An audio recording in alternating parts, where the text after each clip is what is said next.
Hello, good morning, केम छो। तो आज आप लोगों को जान करके शायद थोड़ा आश्चर्य होगा, लेकिन ये रियलिटी है।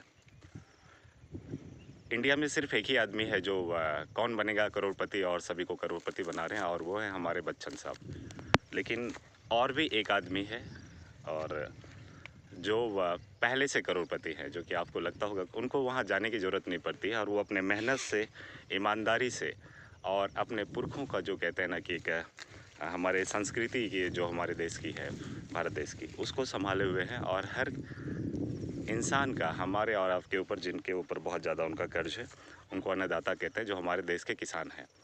तो आपको जान के बहुत खुशी भी होगा कि वो भी अब करोड़पति बन गए। तो हिंदुस्तान में अब बहुत ज़्यादा ज़रूरी है, इंडस्ट्री बहुत ज़्यादा आ रहा है, तो हमें टक्कर हमारी सबसे ज़्यादा टेक्नोलॉजी से है, हमें उसमें आगे बढ़ना है।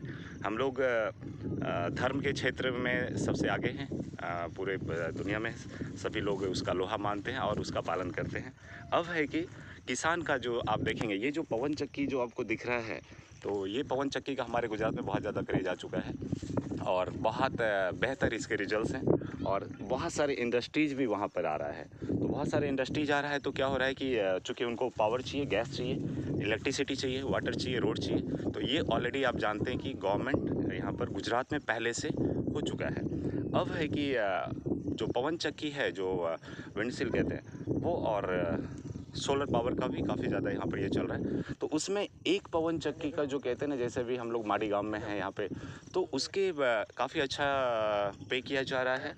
एक पवन चक्की जो कि 29 ईयर्स के लिए उसको एग्रीमेंट करते हैं, और उसका 3 लाख प्लस अगर चाहेंगे तो 3.10 भी, 3,10,000 तक मैक्सिमम उसका है। और वो आप अगर देखेंगे तो आई थिंक उसका अप्रॉक्स कैलकुलेट आप करते हैं तो 29 ईयर्स से पहले ही एवरी 3 ईयर्स में 5% का इंक्रीमेंट भी हो जाता है, और उनको एडवांस भी दे दिया जाता है पहले, और रोड वगैरह का भी जो है उनका मेंटेनेंस का वो सारा चीज़ें भी पे किया जाता है। और ये सभी ऑन पेपर किया जाता है, क्योंकि ये ज़रूरी है और ये गवर्नमेंट की गाइडलाइंस भी है। अब है कि कौन बनेगा करोड़पति, किसान कैसे करोड़पति है, ये आपको जानना भी ज़रूरी है। कि किसान को अगर 29 ईयर्स में अगर देखा जाए तो टोटल जो उनको अमाउंट आता है वो अप्रॉक्स 1 करोड़ हो जाता है। तो हमारे देश का अगर देखा जाए तो हमारे गुजरात का स्पेशली जो कहते हैं गर्वी गुजरात का, यहाँ पे हमारा पवन चक्की आ गया, और यहाँ पे हमारे किसान, काफ़ी किसान हैं जो कि ऑलरेडी करोड़पति बन चुके हैं।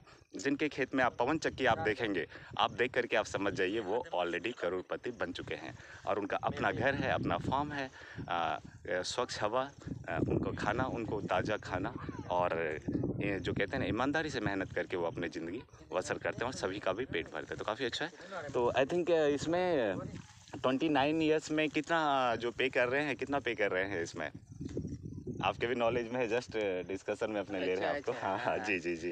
इसमें क्या है कि 29 ईयर्स में कम से कम 1 करोड़ 20 लाख 20 लाख हो जाता है जी, एक पवन चक्की की अमाउंट। जी जी जी। और 3 लाख के करीब वार्षिक जो हफ्ता आता है, हाँ हाँ वो 5% प्लस 1 ईयर्स में बढ़ जाता है। हाँ उस हाँ, हिसाब से हम कैलकुलेट करेंगे तो कम से कम 20 साल में ये अमाउंट खेडूत को पे हो जाती है। पे हो जाती, जी फिर जी 9 ईयर्स ऐसे ये पवन चक्की हमारी घूमती है। जी जी जी। हाँ, सब और उसका भी पेमेंट होता ही रहता है। तो यानी कि मिनिमम अगर हम लोग कैलकुलेट जनरल कैलकुलेशन में भी लेते हैं, तो मिनिमम अगर 3 लाख का भी कैलकुलेशन करते हैं जो एवरी ईयर उनको पे कर रहे हैं, तब भी आप देखेंगे 29 ईयर्स में उनको 1 करोड़ हो जा रहा है। और इंक्रीमेंट जो एवरी 3 ईयर्स में जो कर रहे हैं, और भी बाकी सब जो उनका ग्रैंड पैड के लिए, और भी जो 29 ईयर्स के लिए बिन खेती 2.5 बीघा हो जाता है, और बाकी लोकेशन उनको जगह खेती के लिए दे दी जाती है, तो कोई प्रॉब्लम नहीं। और तो ये सब काफ़ी अच्छा है, और आई थिंक बाकी सभी किसानों को बढ़ चढ़ के हिस्सा लेना चाहिए, आई थिंक, क्योंकि इन फ्यूचर जो है ना, हम लोग टेक्नोलॉजी में आगे बढ़ रहे हैं। चाइना है, रूस है, अमेरिका है, इन लोगों को टक्कर देने के लिए तो हमारे पास इलेक्ट्रिसिटी की बहुत ज़्यादा ज़रूरत पड़ेगी, और ये चीज़ें हो जाता है तो आगे सभी लोग को आगे बढ़ने के लिए, बेटर फ्यूचर नेक्स्ट जनरेशन को देने के लिए बहुत बड़ा जो कहते हैं ना, एक मील का पत्थर साबित होगा। तो चलिए, और इसमें हमारे दोस्त हैं प्रवीण भाई, जो बहुत बड़ा इसमें काफ़ी मेहनत कर रहे हैं, काफ़ी समय से सौराष्ट्र में ये मेहनत कर रहे हैं, और इन चीज़ों में इनका बहुत बड़ा हार्ड वर्किंग है और बहुत बड़ा रोल है। तो चलिए, सब लोग मिल करके हम देश को आगे बढ़ाते हैं। चलिए, okay, thank you very much. तो ये खुशबू है गुजरात की, जहाँ समंदर है प्यार का। Thank you very much.